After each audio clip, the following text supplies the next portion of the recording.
Hey, this is Zach from W Freelancing. Just got a little message in the inbox from our last email where we were talking a bit about cold outreach in a value forward way, but still at scale. So it's the strategy I've been calling like automated value first outreach. It's a type of outreach, and there are many types of cold outreach that range from being like really spammy and icky to being really like valuable. And this thing I'm calling automated value first outreach blends the scalability of some of the more spammy strategies with the value of the more manual strategies to create a way to basically send emails at scale, like hundreds or thousands in a campaign, but still be providing value. I've literally been thanked by people for cold outreaching to them with this strategy. So this is the question I got asked, and you know who you are that asked it. I'm making this just for you, but I didn't ask for permission, so I'm not going to put your name out here in case you want to be an anonymous, secret person. But for everybody who's not this person, I assure you they do exist. So the question was, well, it was a statement first. Thank you for a wonderful lesson, Zach. I'm wondering how exactly to send out hundreds of cold outreach emails. I'm currently crafting mine to be very personal while still following a template, but I'm starting with sending 10 a day. How does this automation process work? Like, is there a software you're using to send these, and how long should it take to send out these hundreds of prospecting emails? And then I had mentioned before that I'm going to get Thomas, the Cold Outreach Pro, who I've learned all this stuff from, on the podcast. So this person was saying, maybe I asked this to that person. So the answer is this. The backbone of automation at scale is what I have been calling free personalization. So for the upcoming 200K freelancer course, I've got this library of free personalization. See if I can find it live on video. This is always going to be a clusterfuck. I should have pulled it up first is really what I should have done. Here we go.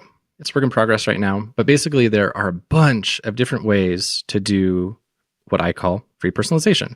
And it's going to vary depending on what kind of business you run, what kind of ideal client profile you're targeting, etc. This page I'm sharing on my screen is like just a brain dump, really disorganized. But I have in the course this kind of filterable database that I'm working on.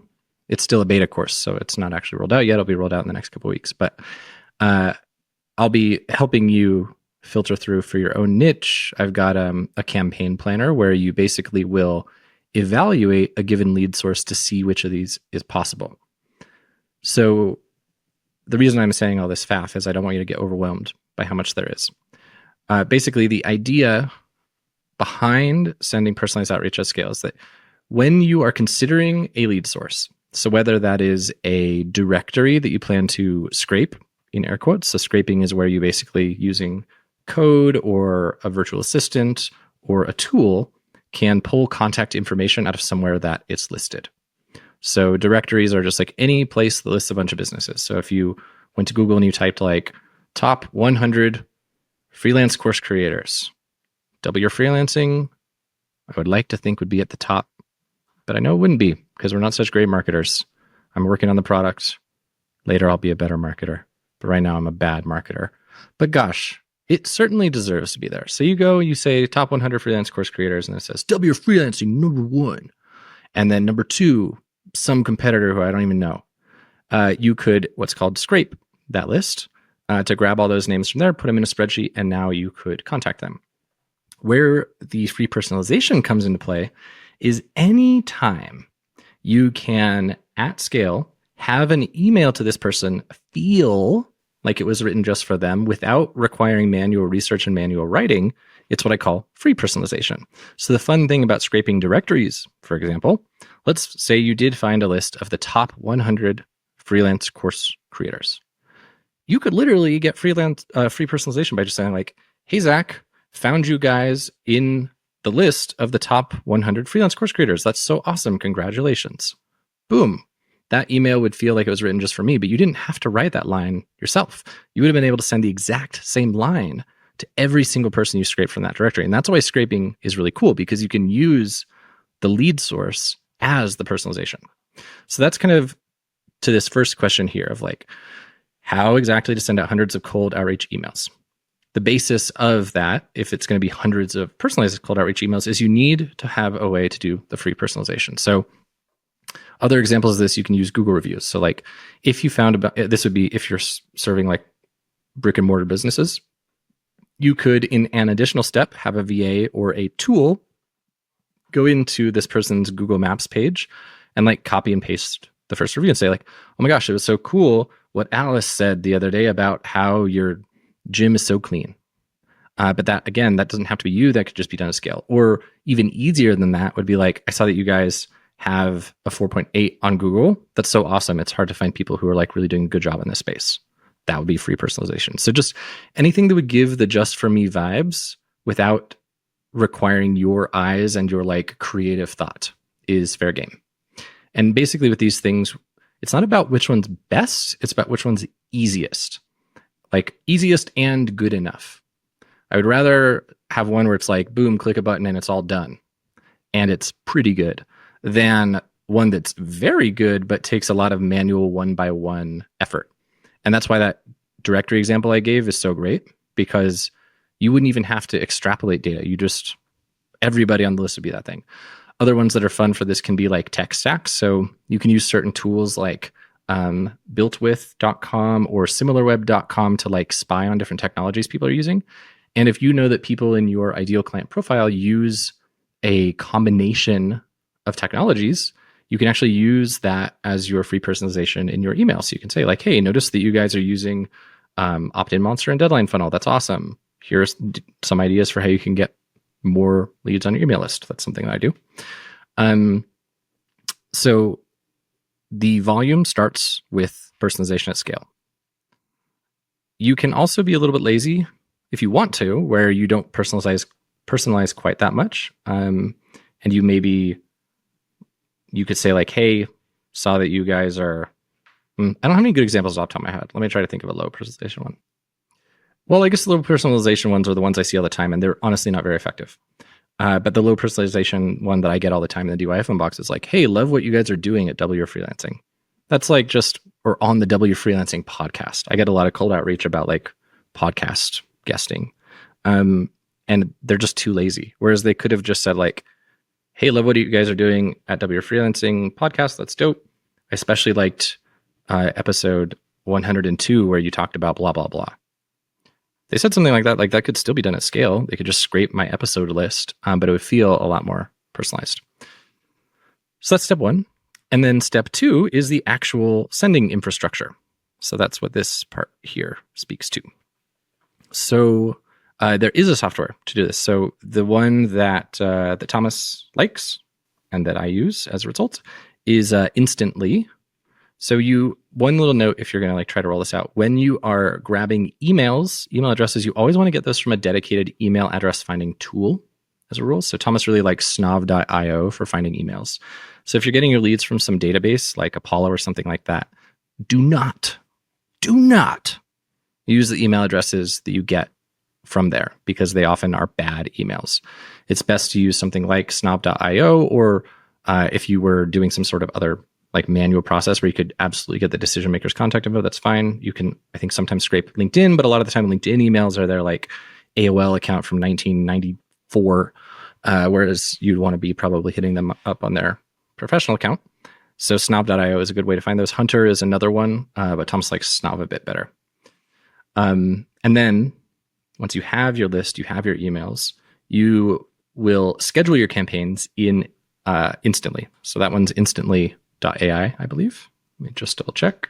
Yeah, instantly.ai. And the way that Instantly works, and any other cold outreach tool really, first off, you need to warm up a sending domain. It's best for you to not run cold outreach at scale from your main top level domain.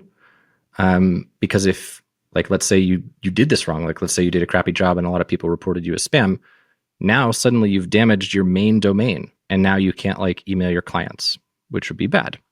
So the first thing you'll want to do is set up a special domain just for cold email.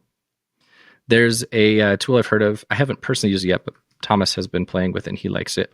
A tool called mailforge.ai that makes scaling sending infrastructure really, really easy. So you can, with them, get all of the email authentication stuff set up, get a new sending domain, get new inboxes, and you can integrate from Mailforge into Instantly.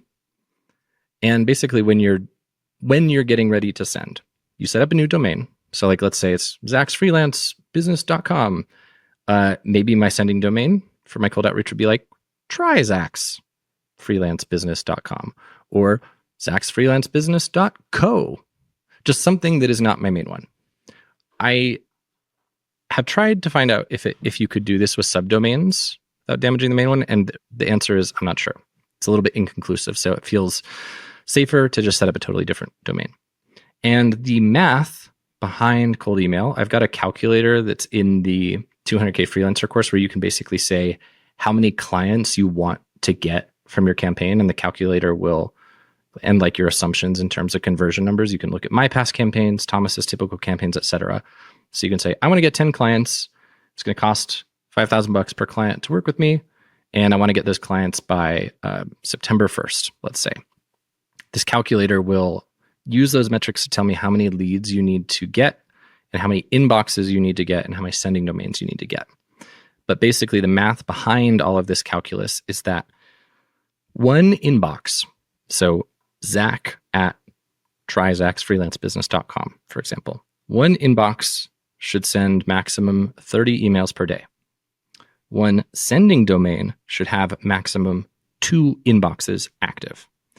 So that means one sending domain supports 2 inboxes, which supports 60 total emails per day. And so to do your math of how to do the automated sending infrastructure, you just basically say, how many leads do I want to be able to email per day? If you have a list of 1,000 leads, let's say, and you want to be able to email every lead in that list within 10 days, for example, you need to be able to send 100 emails per day. And then you just do that math. So 100 emails per day means you need 4 inboxes, because 3 inboxes would be 90 and you wanted to do 100, so you need 4. 4 inboxes means you need 2 sending domains. So you'd buy 2 sending domains, 4 inboxes, and you can do all that with MailForge. And then you hook all of that up with Instantly, which is where you actually create and schedule your campaigns. So Instantly, or any other cold email tools, they work almost like a hybrid of a typical personal inbox and like an email marketing platform like ConvertKit or whatever. They allow you to schedule campaigns where you would schedule your initial outreach message and all of your follow-ups. You schedule all that in advance. And then the Instantly tool will know if someone responds to a message, and it will stop following up with them if they do. So basically you just put your leads in there, you hook it up to your inboxes, and you click start. And then you have your campaign sent. And when someone replies, you nurture them as normal. You can have your, I have to play a bit more with Instantly because I haven't yet personally cracked it open. So this is where I'm speaking less from experience and more from what I know from picking Thomas's brain, but I'll be able to speak more clearly in like a month once I build all this content for the course. But what I want to play with, so when I was having my campaign run for me by Thomas, I had to go check a special inbox for my cold outreach, but I feel like, because Thomas isn't super techy, I feel like you can probably just configure all of these to have your normal inbox as the reply to address. So you can like funnel all these into your main Gmail account or whatever you're using. Or alternatively, you can absolutely have them as like additional inboxes to check in Gmail. So I'll just have to look into how it works. But yeah, in any case, you schedule your campaigns, you click start, you choose your sending volume, and it just goes. The biggest things to keep an eye on for deliverability are going to be email authentication. So DMARC, SPIF, IM. Those are the 3 email authentication protocols that are really important. As I said, MailForge rolls this out automatically. If you don't use MailForge for sending infrastructure, you can just Google email authentication. I often set mine up in Cloudflare. Yeah, I think this answers your question. It's quite nerdy. You can see why the 200K freelancer course takes a lot of time to go into this. So like, just understand all this stuff I just spouted off at you represents like 2 months of course curriculum. So list building alone is like 3 weeks in the course. I estimate most people spend like 10 to 15 hours building their first list and doing the planning and doing the strategy and all that stuff. And then their subsequent lists might just take an hour or something. And then again, getting the sending infrastructure set up, getting the campaigns written, getting the campaign scheduled, these all will take several weeks. So this is a high level. I hope you find it useful just for like understanding the bones of how it works. And yeah, I know it's a lot to take in. Certainly as I learned all this stuff and learned Thomas's process, it began to make a lot more sense why it is that most people do it wrong, either way too spammy or way too manual, because all of these different tools intermingling, it's just not intuitive because we never would have heard them before. So hopefully y'all found this helpful, and hopefully you, specific person who asked this question, especially found this helpful. You, specific person, or you, broad person on the email list, if you're confused about anything, just reply and ask. Hopefully this gets you going. And as I said, we've got the 200K freelancer course where I walk through all of this. And let me find the little roadmap. I have this 200K freelance roadmap that presumably everyone has seen. But before you get going with cold outreach campaigns, what I would really recommend is that you get clear on who you're serving, what the problems are that you solve for them, how you'll solve those problems, aka your service offering, and the specifics of the ideal client profile you're solving them for. Without an ICP defined, it's really, really, really hard to build a good leads list. Like, remember that earlier example of like top 100 freelance course creators? Like, you never would have had the thought to Google that if you didn't know that you were targeting freelance course creators, or at least course creators. And that's what I find is that when people, like, there's this like niching chicken and egg thing.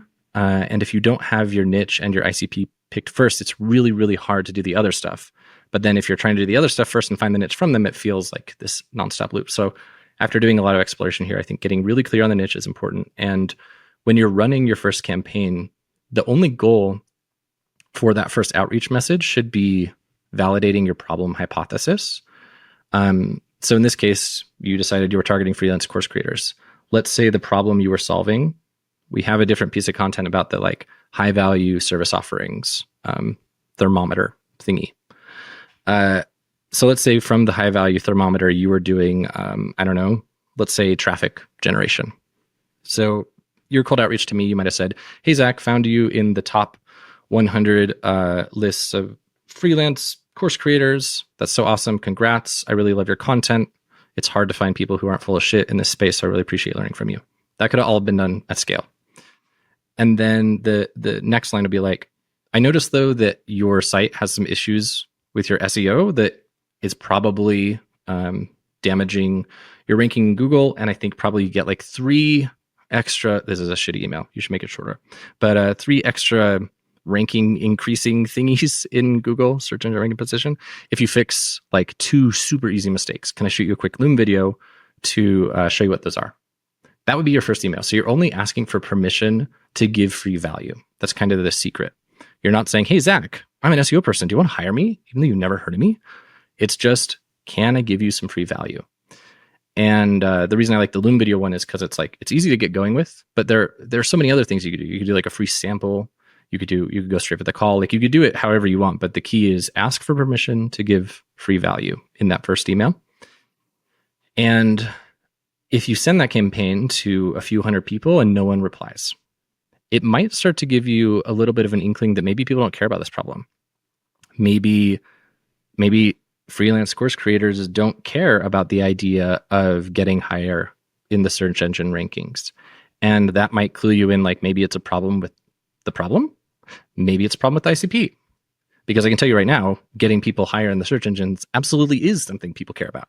So if you email all these freelance course creators and nobody seems to care, then you don't just say, okay, well, this problem's dumb. I tried it. Got to go back to the drawing board. No. You instead say, what attributes of this? Maybe my message, maybe the subject line, maybe the way I built the list, maybe the way I'm personalizing, maybe the ICP. Which of these things might be driving the poor performance? And then you run another campaign where you test that thing. So maybe instead of targeting freelance course creators, you target, like, I don't know, knitting course creators who like get at least 10,000 visitors a month from organic search engine traffic. And in those cases, like, your ICP, so that case would have been redefined in ICP. Your ICP will necessarily be more interested in SEO because they're getting traffic from SEO. You can use tools like, for example, SimilarWeb.com to literally pull lists of people based on their traffic, their monthly traffic. And the way that tools like SimilarWeb or Ahrefs or whatever estimate people's monthly traffic, they don't actually have any way to know how many people are clicking them in the search results. All they know is which search engine keywords this site is ranking for and what search volume those keywords get. And then they algorithmically guess about traffic based on like kind of known conventions for search engine click-through rates relative to their position. So in other words, it's like a known thing that if you're number one in Google, you get most of the traffic. I don't know the exact percentage, but let's suppose it's 80%. It's probably not 80. Maybe it's like 70. And then maybe number two in Google gets 15%. Maybe number three gets 10, and then everybody else splits like the remaining 5 or whatever the math was. SimilarWeb knows this kind of go-to, and so they say, okay, well, W Freelancing ranks number 1 for this keyword, they rank number 6 for this keyword, they rank number 4 for that keyword, that kind of thing, and then they estimate based on that. This is how I understand it to work, based on chatting with an SEO pro in the DYF community. And so given that, if someone's running a bunch of ads and they have a shitty ranking in Google, but they get a bunch of ad traffic, tools like SimilarWeb wouldn't know that. But in this case, since we're talking about SEO, finding them via a tool like SimilarWeb that would only be showing them if they're getting SEO traffic probably means they're going to care about SEO traffic. Whereas this dude you found in some list of the top freelancers doesn't necessarily care about SEO traffic because you didn't even like factor that in to the ICP. And I bet you this subsequent campaign would have much better results. So hopefully I'm starting to teach you, like, obviously 200K freelancer is like a 6-month program to kind of gradually teach people how to think like this. So I don't expect you to just take off and understand everything right now, but hopefully this is starting to teach you like the framework, the fundamental framework behind how I look at automated value first outreach, how I look at the process of building a 200K lead gen system on top of this outreach approach, because it's absolutely possible there are plenty of 7-figure businesses built on this approach, but it requires the fundamentals to be in place, and it requires like testing, experimenting, iterating, and finding what the bottlenecks are and solving for them. So if you get your first campaign working and you find that you're getting a good cost per lead in terms of dollars, but you're spending a bunch of time nurturing leads, which if you go that Loom video strategy I just mentioned, you absolutely will get into that situation. You might spend 8 hours nurturing your leads to get a client. And that is absolutely not something you're going to want to do long-term because it doesn't scale that well. But you have your baseline and then you optimize. And so you can say, okay, well, what if instead of doing these auto videos, what if I just sent a generic video? There's a tool I learned about recently that I'm going to teach in the course called vidu.io, vidu.io, that allows you to send a video that feels like a personalized video where you actually like replace the screen, like the generic thing with their real URL. So I can make a video for you that's a generic one like, hey, saw your site. I love what you're doing with your freelance services. That would be so lame. So I'd probably create different versions for designers and developers, whatever. So if I were to do one for you, let's pretend you're a developer. I'd be like, hey, saw your site. Your dev work looks really strong. Congrats on that. I created this free course that I thought you might be into based on that post I saw of yours in Reddit, where I basically talk about raising your rates, blah, blah, blah, blah, blah. I'd love to send it your way. Just let me know and I'll add you to it. I could send you a video like that and I could send it to 1,000 other freelancers with no extra time because I didn't actually say anything specific just to you. I never said your website URL. I never said your freelance business name. I never said your name, but it felt like it was for you. And so that's kind of what this scale part of the system is like once you have your baseline, once you know what your campaigns are converting like, then you look at what's working, what's not, and how you can fix the subsequent bottlenecks. And this is where most people never get to when they run cold outreach. And it always makes me so sad. It's like they write it off, and past Zach did this too. They write it off as a failure when actually it was a success. They just gave up too early. And that's why this 200K freelance roadmap is structured the way it is.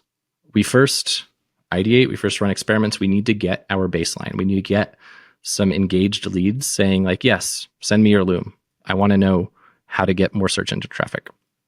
We need to get those people onto calls. We need to close clients, but then we don't stop there. We don't say, well, this was dumb. It didn't work because it took me 10 hours to get a client. No, what we say next is, okay, I know now that 5% of people reply to this funnel. And that of that 5%, 10% book a call. And of that 10%, 30% close. What if going from engaged leads, so the people who reply saying, sure, send me your Loom, to call, what if I tried Vidu instead of custom Loom videos? That would take my nurture time from 10 hours to 0. How would that affect booking rates for calls? Even if my conversion rate of engaged lead to booked call gets cut in half, it doesn't matter because I freed up 10 hours that I can now use to generate more lists and reach out to more leads. I could probably reach out to 20x the number of leads with those 10 hours freed up. And that would way more than make up for the lowered conversion rate. So we have to think like marketers and think like funnel people and think like, what are the numbers? What are the levers I can pull? How can I optimize? How can I scale? And only once you've done that, do you really have the foundation of like a proper 200K a year system. But before all that can happen, it really just comes down to what we were talking about here, which is know who you help, know what the problem is you solve, know what they look like, run your campaigns in an intelligent way, which I spoke to earlier. That's where these different tools for personalizing at scale and sending at scale come into play. And then getting feedback, tweaking, iterating, looking at the numbers, scaling. That's the flow. So hopefully you found this helpful. And yeah, get in touch if you have questions. If you're watching this and you think this 200K freelancer course sounds cool, I don't blame you for thinking that because it is pretty freaking cool. The page to get on the waitlist for that is at dyf.link/200KF. So that's the number 2, number 0, number 0, KF. I think it's not a good short link, but I already made it. You can also go to wfreelancing.com/200K freelancer, but who wants to type all that? Right now, I think I said we're in private beta, so you can't actually join now, but there's a little waitlist thingy on that page. I'm going to open up the first public beta here in, soon. I'm not going to commit to a date yet because I get really bad sleep when I give deadlines, but I'm aiming for like sometime in September. And I'm going to probably do a really, really short run with like 20 to 30 students because I've rolled out some new stuff in the course where like at all the key checkpoints. So like, for example, I did one after phase 1 where students submit the niche they pick, the problem they picked, the offer, the ICP. They say why they picked it. And I review everything and I look at their Notion and stuff to make sure that they don't invest a lot of time going down a direction they don't think is going to work, to kind of like catch issues before they happen. Or with the leads, like I'm having students submit their lead strategy before building the list. I'm having them submit their list for me to review before running their campaigns, like all these manual checkpoints that take me quite a lot of time to review. So I'm estimating like each student's going to take probably like an hour and a half of my time over the course of the entire 6-month program. So I don't want to get overloaded. So if you do think you want to join, I'd say get on the waitlist. I'll probably give the waitlist folks the ability to access before I open it to the email list, just in case people really like the thing and it sells out.